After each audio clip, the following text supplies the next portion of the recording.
Charles Manson left an unspeakable legacy that the world won't soon forget. And he left another legacy, a son. Michael Bruner, whom Charles Manson nicknamed Pooh Bear, was born a year and a half before the Tate LaBianca murders. After the bloodshed, he was sent to live with his maternal grandparents in Eau Claire, Wisconsin. Michael feels no connection to his biological father.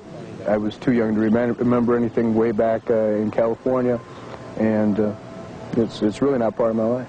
He mentioned one time that his father tried to write a letter to him, and that he never read it, never wanted to read a letter from him, never wanted to meet his father, never wanted to come in any contact with his father. Michael's grandparents were determined to raise their grandson in a stable, loving home, deeply rooted in religion. Michael's years here at Eau Claire Memorial High School were unspectacular. He smoked, drank, had some academic difficulty, but got into no real trouble. Michael's greatest silent struggle was dealing with who his father was and what impact that would have on his life. There's no reason to treat me any different than the next guy, just because of my biological father. I think people do. Did you ever talk to him about what his dad did? Yeah, I had to fill him in. He didn't even know, really. You were the one that told him about the murders. Well, I had to tell him what I've read in the books and stuff, and kind of fill him in, and it's all pretty new to him. But he's a little freaked out. Michael's mother, Mary Bruner, was not involved in the murders. Nonetheless, she's known as the First Lady of the Manson family.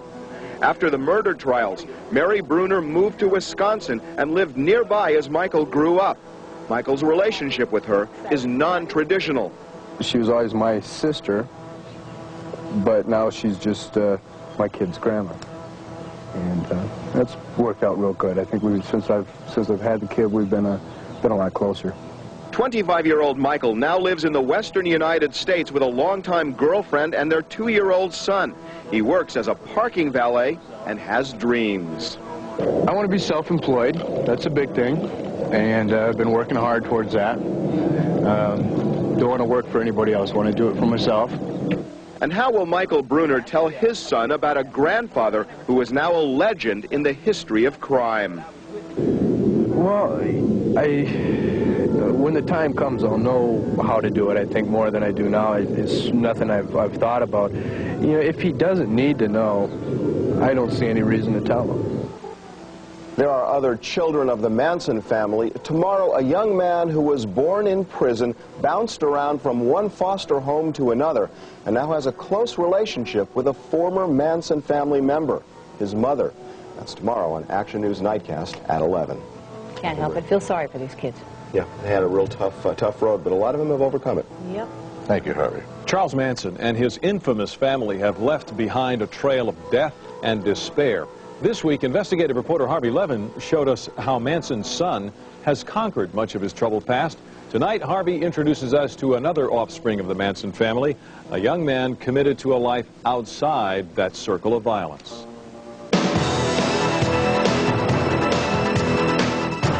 I was more mad at the people that took her away than my mom herself. Paul's 22 years of life have been a trial of strength. His mother, Catherine Gypsy Share, was a member of the Manson family.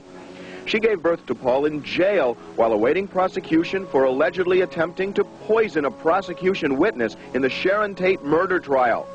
Minutes after birth, Paul was placed in a foster home. He didn't see his mother again until he was 3 at the Frontera State Prison. That's where Catherine Share was doing time for a shootout in Hawthorne, a failed, bizarre attempt to free Charles Manson. Catherine Share spent 9 of Paul's first 13 years of life in prison, but they stayed in touch, and for her 3 years of freedom, the two lived together. For the most part, though, Paul lived in foster homes and a Christian group home. She became a Christian when I was around 8 years old. That's one of the things that I see why my life is so intact right now, because I was raised like that. I was always loved, Now Paul and Catherine live in the southern United States. They're extremely close. Both make church a central part of life. As for the past, Paul didn't learn about his connection to the Manson family until he was 14.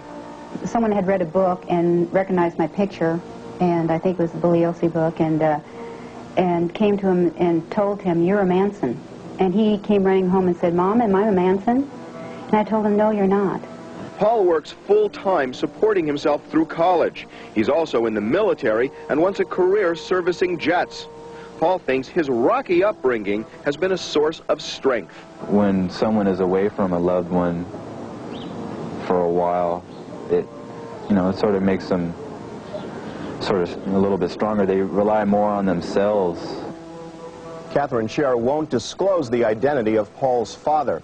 Finally, a few people who are part of the Manson family have contacted us this week objecting to some of the characterizations of family life, especially drug use. And we're working on a report you'll see later this month on Action News. It deals with how the family remembers life with Charles Manson. Where's Tricia? All right, thanks. Will the lives of the surviving Waco cult kids turn out any differently than the lives of the Manson family children? Well, the answer to that question may lie in the roots of both cults. While Charles Manson and David Koresh were different people and had different plans, there are some similarities. And perhaps the greatest was their incredible charisma. What I saw is everyone was always quiet and listening to him, and he interpreted life for us and truth for us. What do you think of David? I think he's great. And how old are you? I'm 16. I love him as a brother. Do you believe he's the Son of God? I hope he is. Many of Manson followers believed that he was Christ. Likewise, Branch Davidians believed David Koresh was the Messiah. Both Koresh and Manson spoke of a coming Armageddon. As for the children, there appears to be few comparisons. Children from the Waco compound have talked about beatings and severe discipline inflicted by the adults.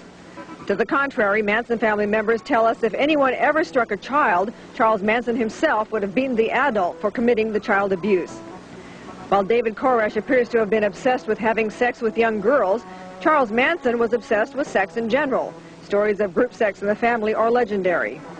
Also, the Manson family moved around a lot, all over California, taking the children in tow, while David Koresh and his followers hunkered down in their headquarters, Ranch Apocalypse.